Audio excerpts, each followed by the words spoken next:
up, gang? In this video, I'm going to share with you 3 things that you need to include in your interview screening process with candidates immediately to take your game to the next level. For those of you that don't know me, my name is Patrick Barber. I'm CEO of 7-figure recruiting agency Search Now. I'm also the founder of Millionaire Recruiter Club, where we help folks start and scale their recruiting business to 6 figures and beyond.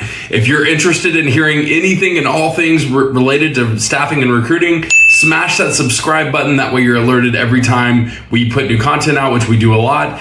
Also, I'd encourage you to join our free Facebook group, Millionaire Recruiter Club. The link is in the description below. Please join us over there. There are tons of really experienced recruiters, crowdsourcing information, and getting exclusive content from me. All right, now let's get into it. There are 3 things that I think that you absolutely need to inject into your candidate screening process right now if you're not already. This is an area of the process where I see a lot of solo recruiters and even experienced recruiters that are agency owners kind of sleep on, and they don't put the amount of importance in data collection, intelligence gathering, if you will, that should be required. There's a lot of opportunities for us to proactively solve for things that ultimately negatively impact us and our client down the road if we don't do it properly, okay? And so the reason that it's slept on is a lot of people just think it's comparing a resume to a job description and assessing whether or not they're a fit. That's like one facet of the actual screening process. There's other things that we're doing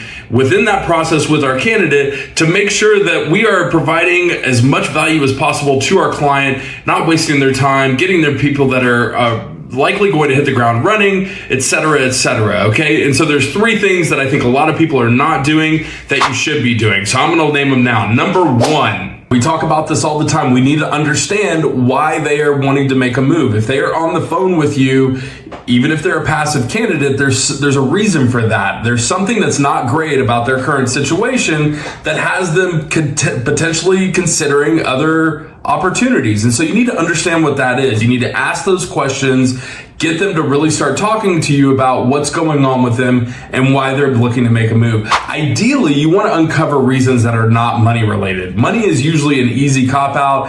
And yeah, a lot of times that is at play, but there's usually other ulterior things going on.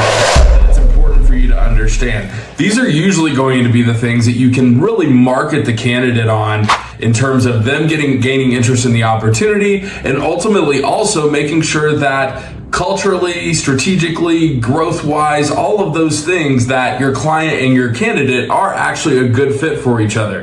If there's disconnect there, even though they might be qualified, potentially if your client hires that candidate, you could be setting yourself up for exposing yourself to risk for replacements and ultimately souring the relationship of your client and you and their perception and you as a valued partner. If they have a negative experience, even if it's after a guarantee or any of that kind of stuff, it could leave a bad taste in their mouth. And so we obviously want to avoid that. We truly do want to deliver value to our client. The way that we do that the most is getting them candidates that are qualified, that hit the ground running for a long period of time and produce and solve the problems that our client is experiencing. Ultimately, if that's not happening, which is totally possible, you can still make placements and not deliver that. That's something we want to stay away from. People are not going to want to continue to do business with us, and ultimately those long-term partnerships are really what stabilize our business and allow us to grow at a high rate. All right, number two is super important because ultimately this is something that I think a lot of people are missing the mark on.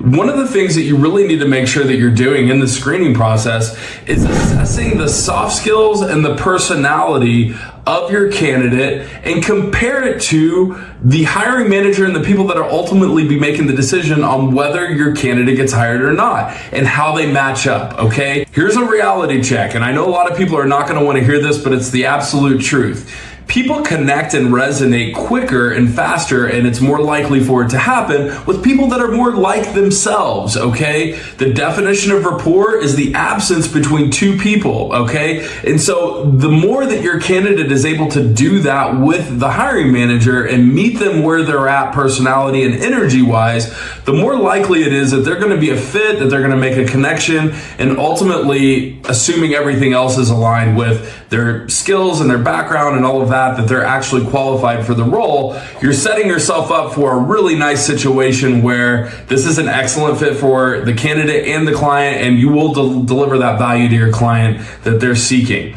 The other thing too is that you need to make sure if your candidate is qualified, but you feel like there's some areas that you can polish up with them as they go and meet with your client for the first time. Some things, this is important. You want to do this ethically, obviously, but some things that they can tweak about themselves that will put them in a better position to be attractive to your client.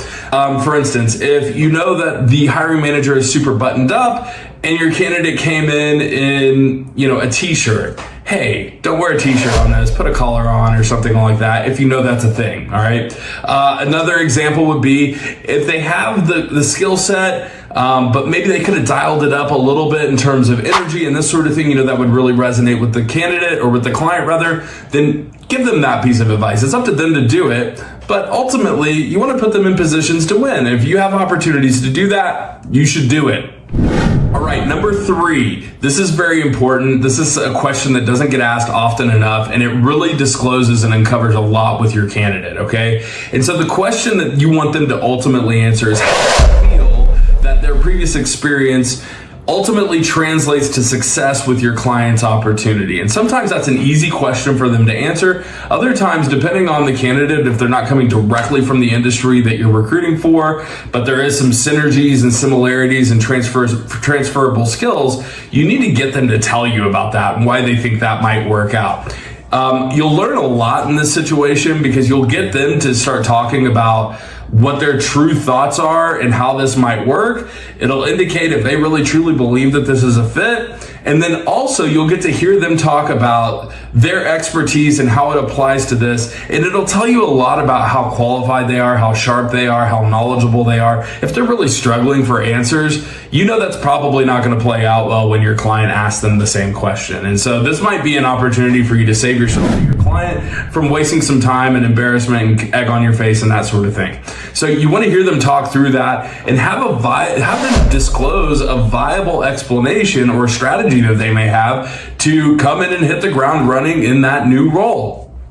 This is great information, one, because it gives you some certainty and some confidence in presenting this candidate. And then also, it's giving you nice nuggets that you can layer into your candidate summary that you ultimately use and write up in your own words when you're presenting this candidate to your client. Hope you found this valuable, and we'll catch you on the next one. Take care.